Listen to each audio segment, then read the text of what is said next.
ಮತ್ತಾಯನ ಬರೆದ ಸುವಾರ್ತೆ ಪುಸ್ತಕ 6ನೇ ಅಧ್ಯಾಯ 10ನೇ ವಚನದ 2ನೇ ಭಾಗ.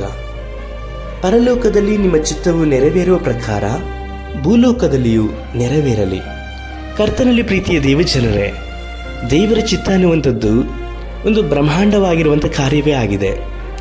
ಆದರೆ ಅದನ್ನು ಅರಿತುಕೊಳ್ಳಲಿಕ್ಕೋಸ್ಕರವಾಗಿ ನನ್ನನ್ನು ನಿಮ್ಮನ್ನು ಕರೆದಿದ್ದಾರೆಂಬುದಾಗಿ ನೋಡುವುದಾದರೆ, ನಾವು ಎಷ್ಟು ಆಶೀರ್ವದಿಸಲ್ಪಟ್ಟಂಥವರು, ಅರಿತುಕೊಳ್ಳುವಂಥವರು ಮಾತ್ರವಲ್ಲದೆ ಅವರ ಚಿತ್ತವನ್ನು ನೆರವೇರಿಸುವವರು ಸಹ ನಾವು ನೀವುಗಳಾಗಿ ಇದ್ದೇವೆ.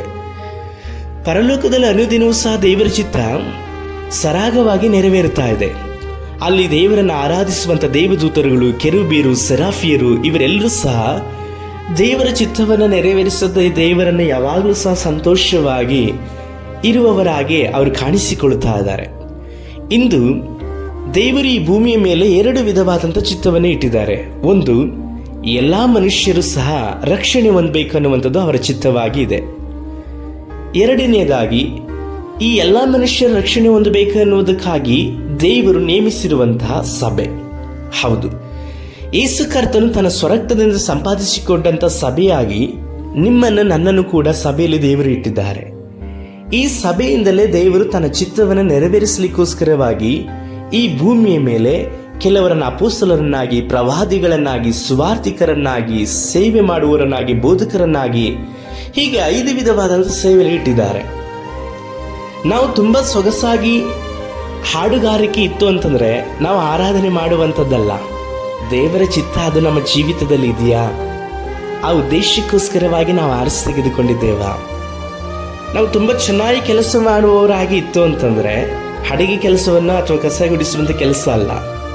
ನಮ್ಮ ಬಳಿಯಲ್ಲಿ ಹಣ ಇದೆ, ಆಸ್ತಿ ಇದೆ, ಐಶ್ವರ್ಯವಿದೆ, ಒಂದು ದೊಡ್ಡದಾದಂಥ ಆಲಯವನ್ನು ನಾವು ಕಟ್ಟಿ ಕರ್ತನನ್ನು ಸೇವೆ ಮಾಡೋಣ, ಇದ್ಯಾವುದು ಸಹ ದೇವರ ಚಿತ್ತವ? ಅರಸನಾದಂಥ ದಾವೀದನು ಎಷ್ಟು ಐಶ್ವರ್ಯವಂತನು, ದೇವರಿಗಾಗಿ ದೊಡ್ಡ ಆಲಯವನ್ನು ಕಟ್ಟಬೇಕೆಂಬುದಾಗಿ ಆಲೋಚನೆ ಮಾಡಿದಂಥವನು. ಆದರೆ ದೇವರು ಅವನನ್ನು ತಡೀತಾರೆ. ಯಾಕಂದರೆ ದಾವೀದನ ಜೀವಿತದಲ್ಲಿ ದೇವರು ಆ ಉದ್ದೇಶವನ್ನು ಇಟ್ಟಿರಲಿಲ್ಲ. ಇಂದು ದೇವರ ಉದ್ದೇಶಗಳನ್ನು ಅರಿಯದಂತೆ ನಾವು ಮಾಡುವಂಥ ಒಂದೊಂದು ಕಾರ್ಯಗಳು ಸಹ ಸೈತಾನನಿಗೆ ನಾವು ಆಹಾರವಾಗುವ ಹಾಗೆಯೂ, ಅನ್ಯ ಜನಗಳ ಮುಂದೆ ದೇವರ ನಾಮವನ್ನು ದೂಷಣೆ ಮಾಡುವ ಹಾಗೆಯೂ ಮಾತ್ರವಲ್ಲದೆ ಸಭೆಗಳಲ್ಲಿ ಒಡಕನ್ನು ಉಂಟು ಮಾಡಿ ಇತರರನ್ನು ಸಹ ನಾವು ಸನ್ಮಾರ್ಗದಿಂದ ತಪ್ಪಿಸಿ ನಾವು ಸಹ ದೇವರ ಮಾರ್ಗವನ್ನು ಬಿಟ್ಟು ಹೋಗುವ ಹಾಗೆ ಮಾಡಲ್ಪಡ್ತದೆ. ದೇವರ ಚಿತ್ತವೇನೆಂಬುದಾಗಿ ನೋಡುವುದಾದರೆ ನಾವು ಪರಿಶುದ್ಧರಾಗಿ ಜೀವಿಸಬೇಕು. ಈ ಪರಿಶುದ್ಧರಾಗಿ ಜೀವಿಸಲಿಕ್ಕೆ ಹೇಗೆ ಸಾಧ್ಯ?